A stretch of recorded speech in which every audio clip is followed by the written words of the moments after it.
Hello student, कैसे हैं आप सभी लोग। आई होप आप लोग अच्छे होंगे, पढ़ाई कर रहे होंगे। तो फ्रेंड्स, मनायर स्टडी में आप सभी का स्वागत है। तो आज की इस वीडियो में हम प्रश्नावली 10.2 की क्वेश्चन नंबर 13 से स्टार्ट करेंगे। तो यहाँ पर फ्रेंड्स टोटल क्वेश्चन 19 है, जो कि इसके पहले की वीडियो में हम 12 नंबर क्वेश्चन तक कंप्लीट कर चुके थे। और फ्रेंड्स, हम आपसे ये भी कहते कि आप 30 नंबर क्वेश्चन को सॉल्व करिएगा। जिन स्टूडेंट ने सॉल्व किया है, अच्छी बात है। अगर आप नहीं सॉल्व कर पाए हैं तो अभी हम इसको सॉल्व करेंगे, तो आप लोग देखिएगा कि आप लोग क्या मिस्टेक कर रहे थे। तो चलिए फ्रेंड्स, वीडियो को स्टार्ट करते हैं। तो फ्रेंड्स, वीडियो को स्टार्ट करने से पहले अगर आपने इसके पहले की वीडियो को नहीं देखा है तो आप चैनल के प्लेलिस्ट में जाकर आप वहां से वीडियो को देख सकते हैं। तो चलिए 30 नंबर क्वेश्चन को पढ़ते हैं, उसके बाद इसको हम सॉल्व करेंगे। तो यहाँ पर दिया गया है बिंदुओं, यहाँ पर ये बिंदु दिया गया है और एक बिंदु यहाँ पर ये बी दिया गया, एक ए दिया गया, एक बी दिया गया है। आगे कह रहा है इसमें को मिलाने वाले एवं ए से बी की तरफ। देखिए, इसका अगर कुछ मतलब है तभी ये दिया गया है, नहीं तो हम बी से ए भी तो लिख सकते हैं, मतलब कि बी ए वेक्टर भी तो निकाल सकते हैं। लेकिन इसमें ये बोल दिया गया है कि ए से बी की तरफ दिष्ट सदिश की दिक् कोसाइन ज्ञात कीजिए। मतलब कि इसमें हमें दिक् कोसाइन को ज्ञात करना है। तो जो आपने 12 नंबर क्वेश्चन को सॉल्व किया था वो भी फ्रेंड्स ऐसे ही क्वेश्चन था, ये भी सेम ही क्वेश्चन है। तो चलिए इसको हम सॉल्व करते हैं। तो यहाँ पर देखिए फ्रेंड्स, बिंदुओं यहाँ पर ये और ये, इन दोनों को मिलाने वाले सदिश का हमें क्या ज्ञात करना है, दिक् कोसाइन ज्ञात करना है। तो चलिए यहाँ पर हम ज्ञात करते हैं। तो यहाँ पर ए बी वेक्टर यहाँ पर निकालेंगे। कुल मिलाकर आप ऐसे यहाँ पर समझ सकते हैं। यहाँ पर ये कुछ इस टाइप से है। तो यहाँ पर लिखेंगे ए और यहाँ पर ये बी हो जाएगा। तो यहाँ पर आप समझने के लिए इसको यहाँ पर इस टाइप से देख सकते हैं, -3 ये हो जाएगा। और यहाँ पर लिखेंगे -1, -2, -1 ए से बी की तरफ। तो यहाँ पर कुछ इस टाइप से हो गए रो। अब यहाँ पर देखिए ये क्या है, x1 है, ये y1 है, z1, ये x2 है, y2 है, z2। अगर हमें ए बी वेक्टर को ज्ञात करना होगा तो हम क्या करेंगे यहाँ पर, तो लिखेंगे ए बी वेक्टर। तो ए बी वेक्टर में आपको याद होगा फार्मूला, कि जब हमें ए बी वेक्टर को ज्ञात करना है तो x2 माइनस x1 लिखते हैं। तो चलिए फार्मूला ही लिख देते हैं, x2 minus x1 i cap plus y2 minus y1 j cap plus यहाँ पर लिखेंगे Z2 माइनस Z1 के कैप। ये हो गया। अब इसी से हमें ए बी वेक्टर मिल जाएगा। तो लिखेंगे A B vector equal to x2 कितना है, -1 और यहाँ पर -1 आई कैप प्लस y2 कितना है यहाँ पर, -2 ये हो गया। यहाँ पर देखिए 2 है तो ये फार्मूले का माइनस लग जाएगा। तो यहाँ पर जे कैप प्लस Z2 कितना है, 1 है, 1 -3 है, एक फार्मूले का माइनस तो +3 हो जाएगा। तो यहाँ पर लिखेंगे के कैप। ये हो गया। तो यहाँ से हमें ए बी वेक्टर क्या मिल गया, -2 आई कैप -2 -4 जे कैप प्लस 4 के कैप। ये हमें ए बी वेक्टर मिल गया। अब यहाँ पर हमें इसका दिक् कोसाइन ज्ञात करना है। तो सबसे पहले यहाँ पर हम क्या करते हैं, इसका हम मैग्नीट्यूड ज्ञात कर लेते हैं। तो यहाँ पर इसका मैग्नीट्यूड कैसे ज्ञात होगा, यहाँ पर -2 का होल स्क्वायर प्लस -4 का होल स्क्वायर प्लस 4 का होल स्क्वायर, ये हो जाएगा। तो यहाँ पर देखिए 2 का स्क्वायर 4 प्लस 16 प्लस 16, ये हो जाएगा। 16 दूनी 32, 32 4 36 हो जाएगा। 36 का कितना हो जाएगा, 6। अब देखिए यहाँ पर दिक् कोसाइन ज्ञात करने के लिए हम क्या करते हैं यहाँ पर, तो लिखेंगे यहाँ पर कॉस अल्फा, इसको हम यल से भी रिप्रेजेंट करते हैं, इक्वल टू क्या हो जाएगा यहाँ पर। देखिए ये जो वेक्टर है आपका, ये यक्स वाई जेड इसको मान लेते हैं। तो यक्स अपॉन ये ए बी वेक्टर का मैग्नीट्यूड। तो यहाँ पर देखिए -2 अपॉन क्या लिखेंगे यहाँ पर, 6, ये हो गया। और उसके बाद यहाँ पर हमें यम ज्ञात करना होगा, मतलब कि यहाँ पर कॉस बीटा कितना हो जाएगा। अब इसका लिखेंगे तो यहाँ पर -4/6 हो जाएगा। और यहाँ पर लिखेंगे यन इक्वल टू कॉस गामा कितना हो जाएगा। तो यहाँ पर 4 है तो लिखेंगे 4/6, ये इतना आ चुका है। अब देखिए दिक् कोसाइन को आपको लिखना है, तो यहाँ पर इसको सिंपल कर लेते हैं। और तो यहाँ पर कितना आ जाएगा, -1/3, ये हो गया। और इसमें 2 से इसको कैंसिल करेंगे तो 2 2 3 6, मतलब कि यहाँ पर बचेगा -2/3, ये हो गया। और इसमें देखिए इसमें 2/3 हो जाएगा। तो यही आपका फाइनल आंसर हो जाएगा। अगर आप इसको थोड़ा सा और लिखना चाहते हैं तो यहाँ पर लिख दीजिए, अतः ए बी वेक्टर का दिक् कोसाइन या दिक् कोज्या ए बी वेक्टर का दिक्कोज्जैन कोज्जैन, ये आप ऐसे लिख देना है। तो बस इतना ही आपको इसमें सॉल्व करना है। तो चलिए नेक्स्ट क्वेश्चन देखते हैं क्या दिया गया है। तो यहाँ पर देखिए फ्रेंड्स 14 नंबर क्वेश्चन इसमें दिया गया है। कह रहा है दर्शाइए कि सदिश यहाँ पर आई वेक्टर आई कैप प्लस जे कैप प्लस के कैप अक्षों ओ एक्स ओ वाई एवं ओ जेड के साथ बराबर झुका हुआ है। मतलब कि यहाँ पर फ्रेंड्स बराबर झुका हुआ है, इसका मतलब यहाँ पर ये है बराबर झुकाव कब होगा, जब थीटा यहाँ पर सबका सेम होगा। थीटा मतलब यहाँ पर इसमें जो इसके पहले वाला क्वेश्चन आपने सॉल्व किया था, क्या सॉल्व किया था, दिक् कोसाइन या दिक् कोज्या उसको कहें। तो यहाँ पर क्या है, इसमें भी वही हमें ज्ञात करना है। मतलब कि देखिए इसमें थोड़ा-सा लैंग्वेज चेंज कर दिए हैं। इसमें लिख दिया गया है के साथ बराबर झुका हुआ है। तो इसमें जो हम लिखे थे cos alpha, cos beta, cos gamma जो लिखे थे, उसमें क्या था कि जो अल्फ़ा, बीटा और गामा होगा, उसमें फ्रेंड्स तीनों क्या होना चाहिए, बराबर होना चाहिए। तभी ये बराबर झुका होगा। तो चलिए चेक कर लेते हैं क्या ये बराबर है या नहीं। तो 14 नंबर क्वेश्चन को चलिए हम सॉल्व करते हैं। तो यहाँ पर लिखेंगे 14 नंबर क्वेश्चन को। यहाँ पर लिखेंगे माना वेक्टर ए जो दिया गया है इसको हम जो आई जे कैप दिया गया था आई प्लस जे कैप प्लस के कैप ये जो दिया गया इसको हम ए वेक्टर मान लेते हैं। ये इतना दिया गया है। ये friends O X O Y O Z से बराबर झुका हुआ है। मतलब यहाँ पर ये कुछ इस टाइप से यहाँ पर होगा ऐसे। मतलब कि सब में बीच का कोण यहाँ पर क्या होना चाहिए, बराबर होना चाहिए। एक्स वाई यहाँ पर ये जेड हो जाएगा। तो यहाँ पर देखिए फ्रेंड्स ये जो ए वेक्टर दिया गया है, एक्स अक्ष में एक इकाई है, जे वाई अक्ष में एक इकाई है और के यहाँ पर ये जो दिया गया है जेड अक्ष में एक इकाई, सब में एक एक यहाँ पर दिया गया है। तो मतलब सब में एक एक ये जो दिया गया है, इससे अगर हम दूरी लेंगे तो एक इकाई, इससे दूरी एक इकाई, इससे दूरी एक इकाई। अब यहाँ पर ये जो वेक्टर यहाँ पर आपका दिया गया है, इसमें कह रहा है ओ एक्स ओ वाई और ओ जेड से समान झुकाव है। मतलब कि जब यहाँ पर थीटा सेम रहेगा तो इससे हमें समझ में आ जाएगा कि यहाँ पर ये जो यहाँ पर बन रहा है ये बराबर झुकाव पर है। तो यहाँ पर हम लिखेंगे वेक्टर ये दिया गया है, तो इसका यहाँ पर हम सॉल्यूशन लिखेंगे। तो यहाँ पर लिखेंगे प्रश्नानुसार क्या होना चाहिए, अल्फा बराबर बीटा बराबर यहाँ पर गामा होना चाहिए, ये बराबर होना चाहिए। तो यहाँ पर लिखेंगे वेक्टर ए का मैग्नीट्यूड क्या हो जाएगा, 1 का स्क्वायर प्लस 1 का स्क्वायर प्लस 1 का स्क्वायर। तो यहाँ पर देखिए कितना आ जाएगा, √3। ये हो गया। ये 1 कहाँ से आया, इसका यहाँ पर गुणांक कोफिशिएंट, इसका गुणांक कितना है, एक एक है। तो यहाँ पर इसको लिख लिए हैं।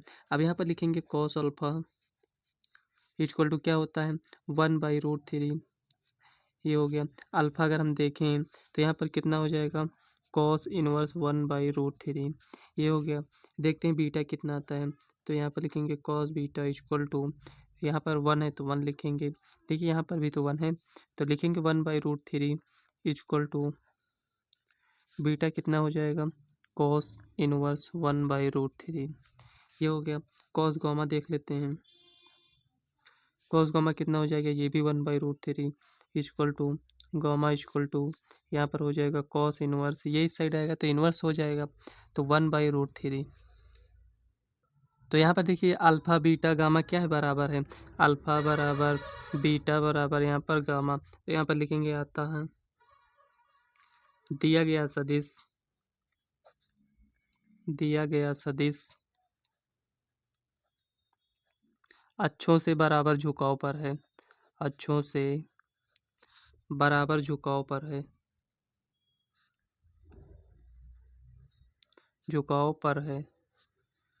ये कुछ इस टाइप से आप इसको लिख सकते हैं। तो यहाँ पर देखिए फ्रेंड्स ये आपको समझ में आ गया कि नहीं। यहाँ पर देखिए इससे यहाँ पर ये अल्फ़ा, ये बीटा, यहाँ पर ये गामा, मतलब यहाँ पर आप गामा लिख दीजिए। मतलब आपको यही बताना था कि मतलब ये जब बराबर होंगे तो ये बराबर झुकाव पर भी होंगे, तो वही आपको इसमें बताना था। तो ये क्वेश्चन आपका सॉल्व हो चुका है। तो चलिए नेक्स्ट क्वेश्चन देखते हैं क्या दिया गया है। तो यहाँ पर देखिए 15 नंबर क्वेश्चन इसमें दिया गया है। कह रहा है बिंदुओं इतना और इतना को मिलाने वाली रेखा को दो एक के अनुपात में अंतः बार विभाजित करने वाले बिंदु आर का स्थिति सदिश ज्ञात कीजिए। तो यहाँ पर देखिए फ्रेंड्स, हमें स्थिति सदिश ज्ञात करना है। तो एकदम इजी क्वेश्चन, अगर आपको फार्मूला याद है तो हम आपको क्या बताए थे। देखिए यहाँ पर पी क्यू वेक्टर दिया गया है, फार्मूला आप क्या याद किए हैं, ए और बी वेक्टर मतलब M B plus N A upon M plus N A, ऐसे याद किए हैं। तो यहाँ पर अगर आप देखें तो ये ए वेक्टर है, ये आपका बी वेक्टर है, ये आपका यम है, यहाँ पर ये यन है। आप ऐसे भी इसको समझ सकते हैं। तो चलिए इसको हम सॉल्व करते हैं।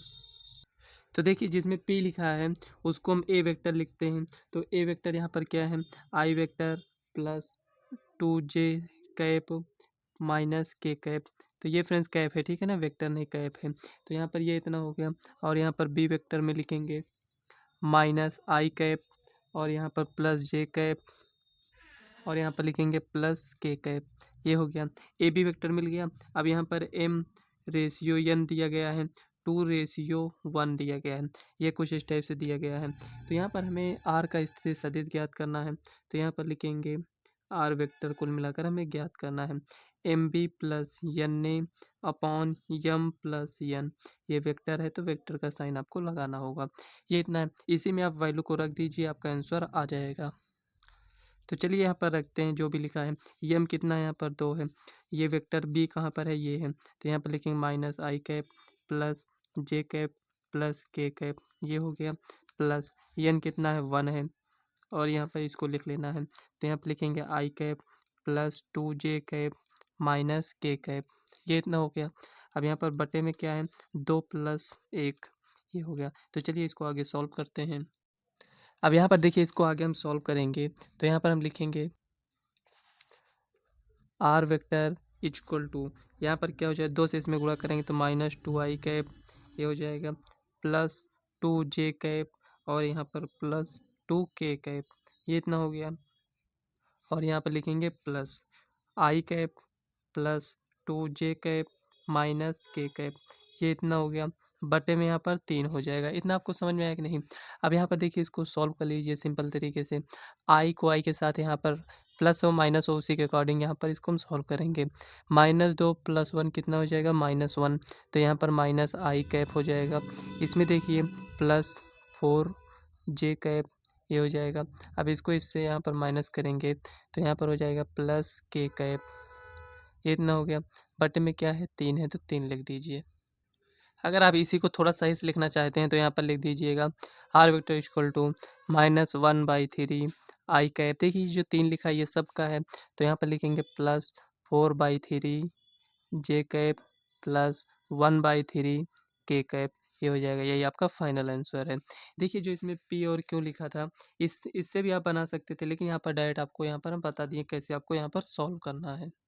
तो यहाँ पर लिखेंगे जब बाह्य विभाजित करता हो, जब बाह्य विभाजित करता हो, विभाजित करता हो, तब आर का स्थिति सदिश, सदिश। तो यहाँ पर देखिए आपको करना कुछ भी नहीं है, केवल आपको फार्मूला चेंज करना है। तो यहाँ पर आर वेक्टर इक्वल टू, यहाँ पर क्या हो जाएगा, M B minus N A upon M minus N. Vector है तो वेक्टर लगा दीजिए, ये हो गया। ये जो बी है और जो वहाँ पर पी दिया गया था और क्यू दिया गया था, ये जो बी है ये क्यू का स्थिति सदिश है, और यहाँ पर ये पी का स्थिति सदिश है। तो उसी के स्थान पर बी और यहाँ पर ए मान लिए हैं, ठीक है ना। तो यहाँ पर ये इतना है, तो लिखेंगे R vector equal to M कितना है, 2 है, और यहाँ पर बी कितना है तो उसको लिख लेते हैं। तो माइनस आई कैप प्लस जे कैप प्लस के कैप, ये हो गया। माइनस है तो माइनस, एन के स्थान पर 1 लिखेंगे, और यहाँ पर ए के स्थान पर जो दिया गया उसको लिख लेते हैं, plus 2j cap minus k cap, ये हो गया इतना। बटे में लिखेंगे यहाँ पर यम माइनस एन, मतलब 2 में से 1 जाएगा तो 1 ही तो बचेगा। तो यहाँ पर आपको ऐसे लिख लेना है। और यहाँ पर R vector equal to -2i cap plus 2j cap plus 2k cap, ये हो गया। इसको इससे गुणा करेंगे तो माइनस, यहाँ पर आपको यहाँ पर प्लस लिख लेना है, ठीक है ना। यहाँ पर माइनस से अंदर गुणा कर दे रहे हैं तो यहाँ पर प्लस आ जाएगा। तो यहाँ पर माइनस आई कैप, और यहाँ पर हो जाएगा -2j कैप, यहाँ पर माइनस माइनस प्लस के कैप, ये हो गया। ये इतना अलग लिख लिए हैं। यहाँ पर दो में से एक जाएगा तो एक, कुल मिलाकर इतना ही रहेगा। तो यहाँ पर लिखेंगे आर वेक्टर इक्वल टू, इसमें देखिए माइनस दो माइनस एक तो माइनस थ्री आई कैप हो जाएगा। और यहाँ पर देखिए प्लस टू है माइनस टू है तो ये कैंसिल हो जाएगा।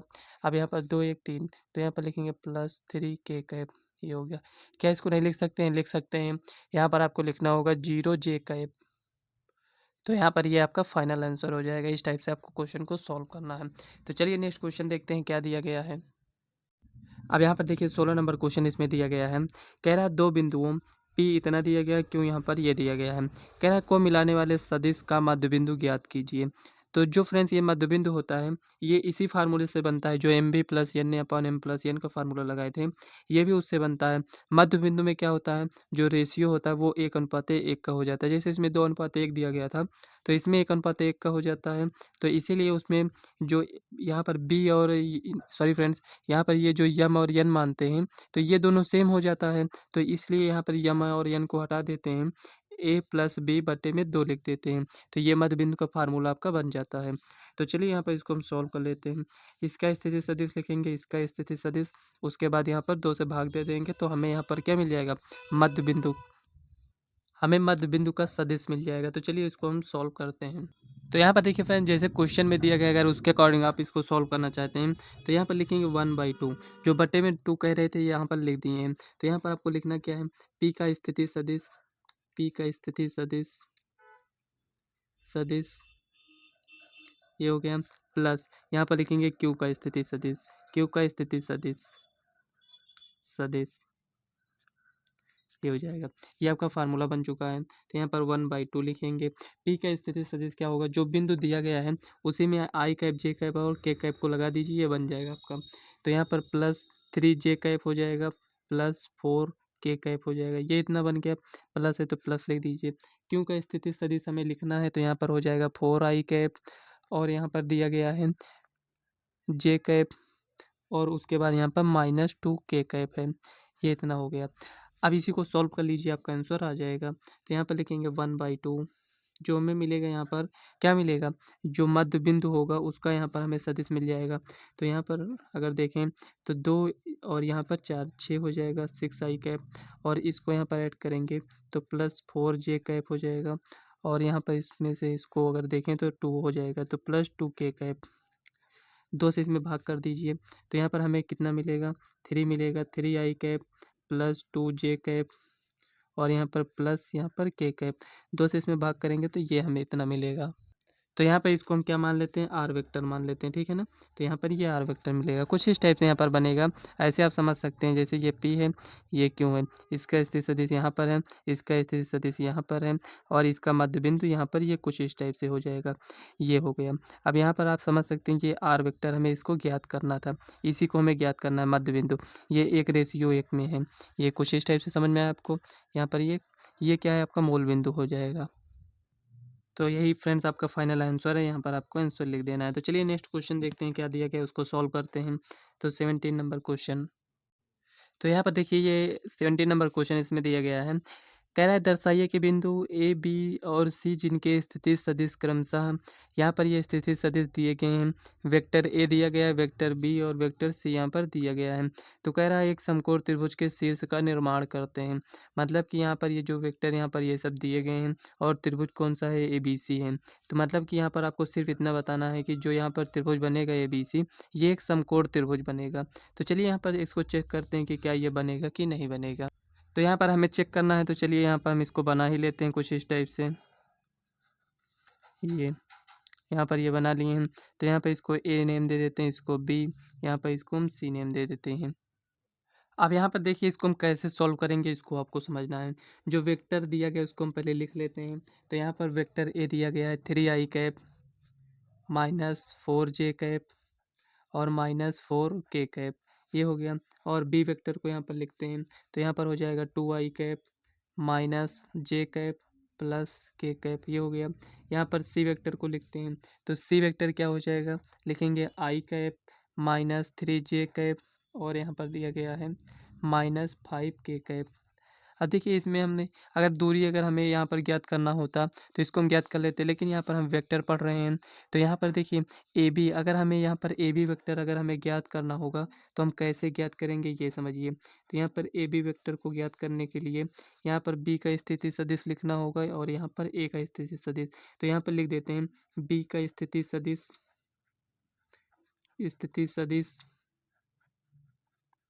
माइनस ए का स्थिति सदिश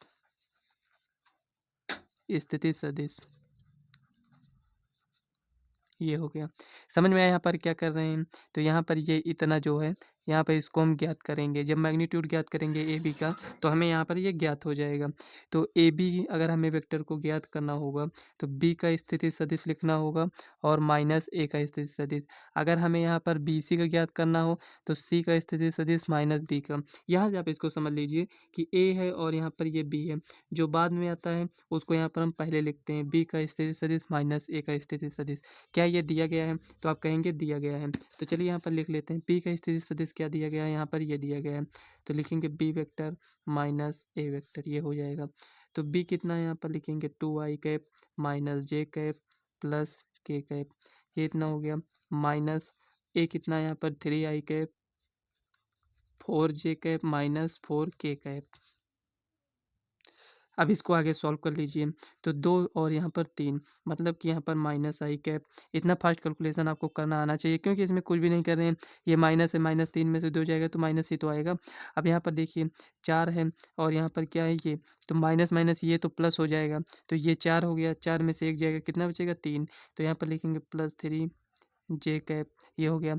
यहाँ पर माइनस माइनस प्लस है, मतलब कि 4 और यहाँ पर 1 5 हो जाएगा, तो +5k कैप, ये इतना हो गया। ये क्या है? ए बी वेक्टर है, ये हो गया। अगर इसका हमें परिमाण ज्ञात करना होगा तो यहाँ पर हमें समकोण दिखाना है कि ये है कि नहीं समकोण त्रिभुज, तो इसका हमें परिमाण की आवश्यकता पड़ेगी। तो यहाँ पर इसका परिमाण ज्ञात कर लेते हैं, इक्वल टू रूट में इसमें कितना है -1 का स्क्वायर, प्लस परिमाण तो ऐसे ही ज्ञात करेंगे ना, जो इसका कॉफिशिएंट होता है उसको स्क्वायर करते हैं।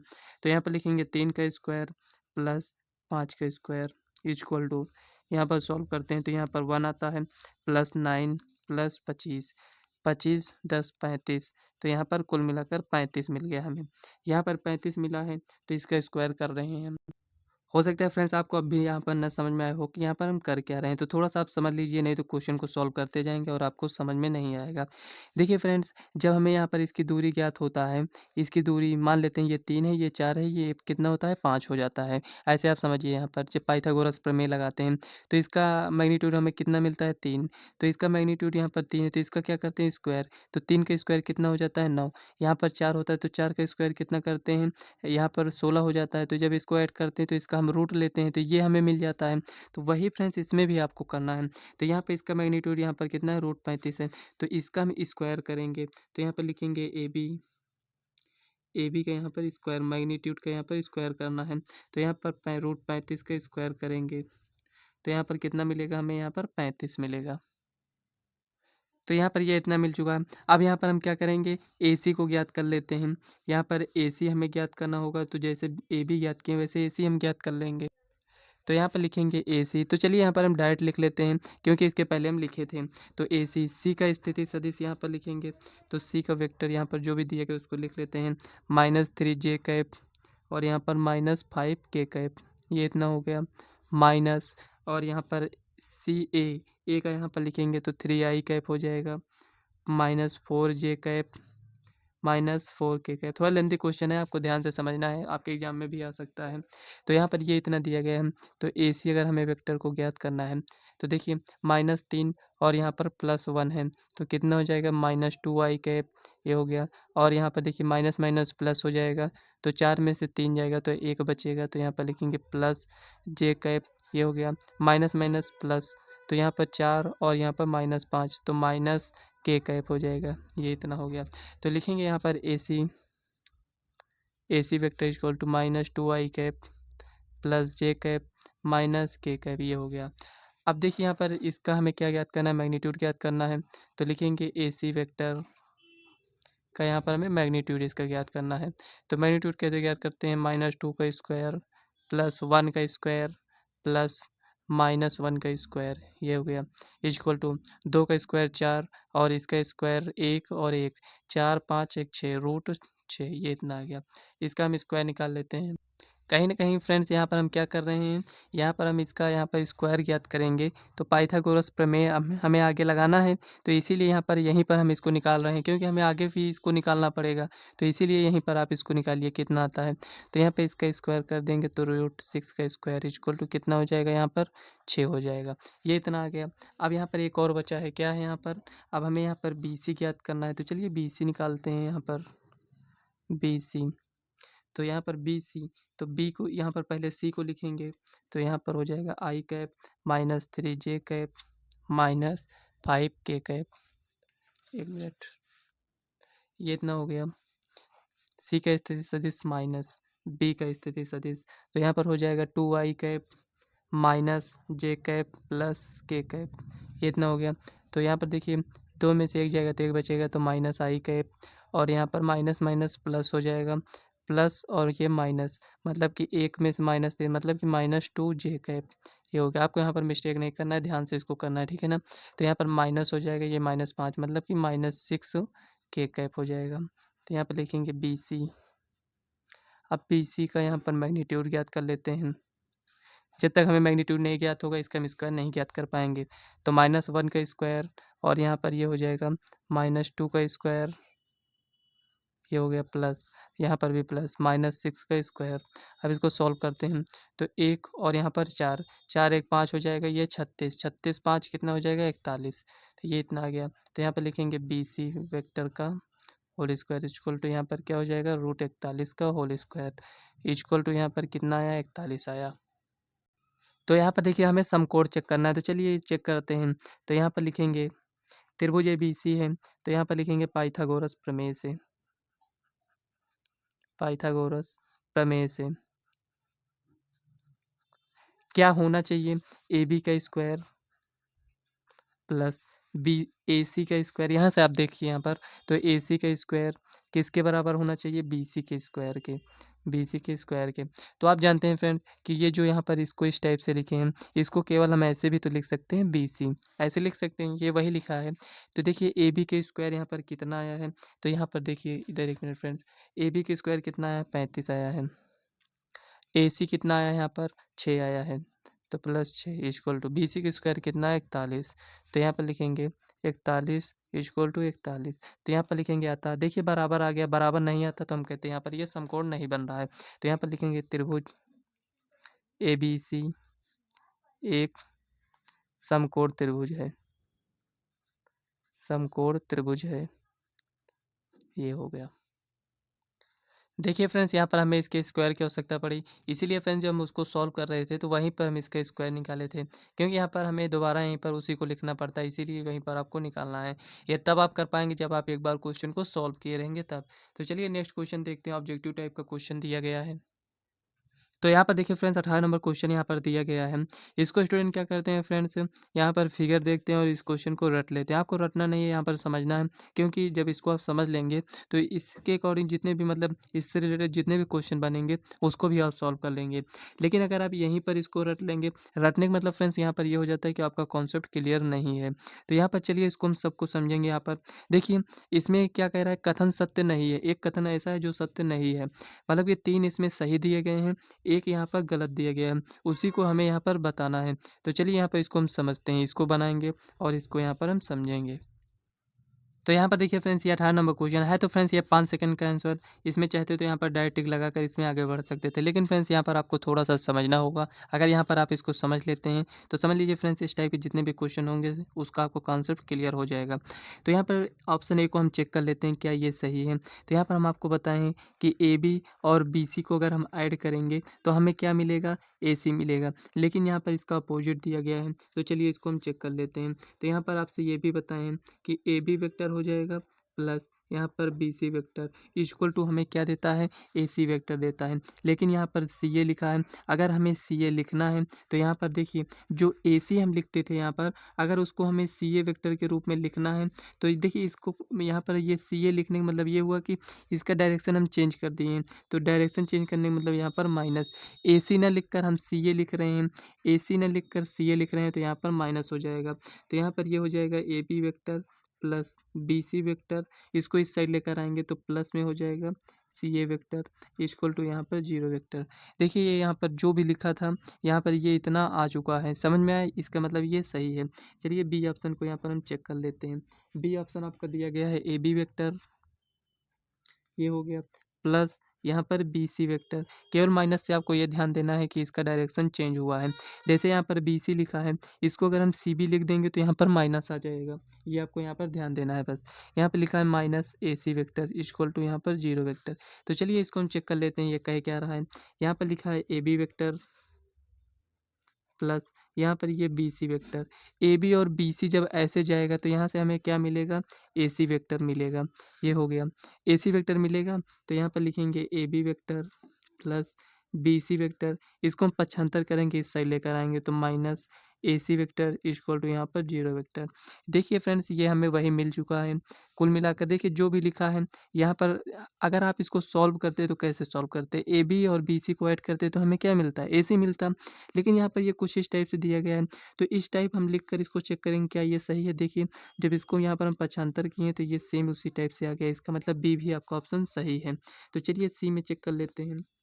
तो यहाँ पर लिखा है A B vector plus B C vector और यहाँ पर माइनस सी ए वेक्टर, ये कुछ इस टाइप से लिखा है इक्वल टू यहाँ पर जीरो वेक्टर। चलिए इसको चेक करते हैं। अब यहाँ पर सी ए लिखा है तो यहाँ पर हम सी ए लिख कर इसको हम चेक करेंगे। तो यहाँ पर अगर हम लिखते हैं A B vector plus B C vector अगर हम लिखते हैं और हमें ए सी लिखना चाहिए लेकिन इसमें सी ए लिखा है तो यहाँ पर हम माइनस लगाते हैं तो यहाँ पर माइनस सी ए वेक्टर हो जाता है, ये इस टाइप से होता। तो इसको यहाँ पर पक्षांतर किया गया तो चलिए हम भी पक्षांतर करते हैं। तो यहाँ पर लिखेंगे A B vector plus B C vector, ये इस साइड आएगा तो प्लस सी ए वेक्टर हो जाएगा इक्वल टू यहाँ पर जीरो वेक्टर। देखिए यहाँ पर इसको पक्षांतर करने के बाद ये इतना आया है, क्या यहाँ पर इतना आया है, इसमें माइनस में दिया गया है। इसका मतलब यहाँ पर ये जो ऑप्शन है ये आपका सही ऑप्शन हो जाएगा, सी ऑप्शन। मतलब कि जो चार ऑप्शन दिए गए उसमें से हमें एक गलत को देखना था कौन सा आंसर आपका सत्य है, तो यहाँ पर सी ऑप्शन आपका यहाँ पर राइट आंसर हो जाएगा।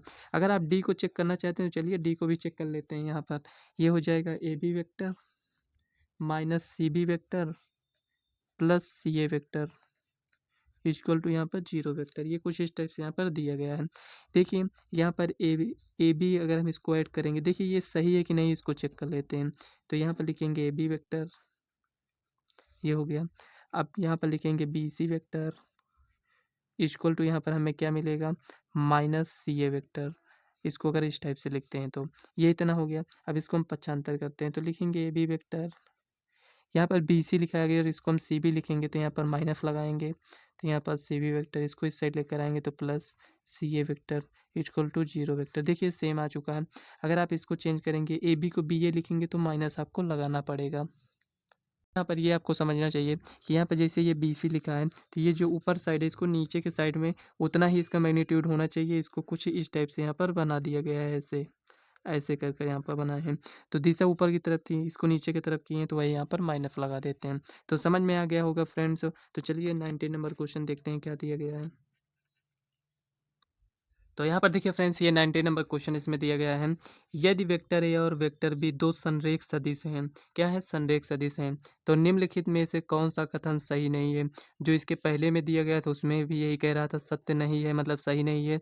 इसमें भी वही हमें चुनना है कि जो सही नहीं है। मतलब कि जो जितने भी इसमें दिए गए हैं तीन तो सही है, एक सही नहीं है। तो यहाँ पर आपको बताना है कि कौन सा ऑप्शन सही है। तो देखिए चलिए ऐसे इसको हम चेक कर लेते हैं। यहाँ पर आपको समझ में आ जाएगा। B vector equal to lambda A vector किसी अदिश लेमडा के लिए, ये तो आप वैसे भी जानते हैं कि संरेख होने की कंडीशन, यहाँ पर इसको हम अप्लाई भी कर चुके हैं क्वेश्चन में, तो ये तो हमको चेक नहीं करना है।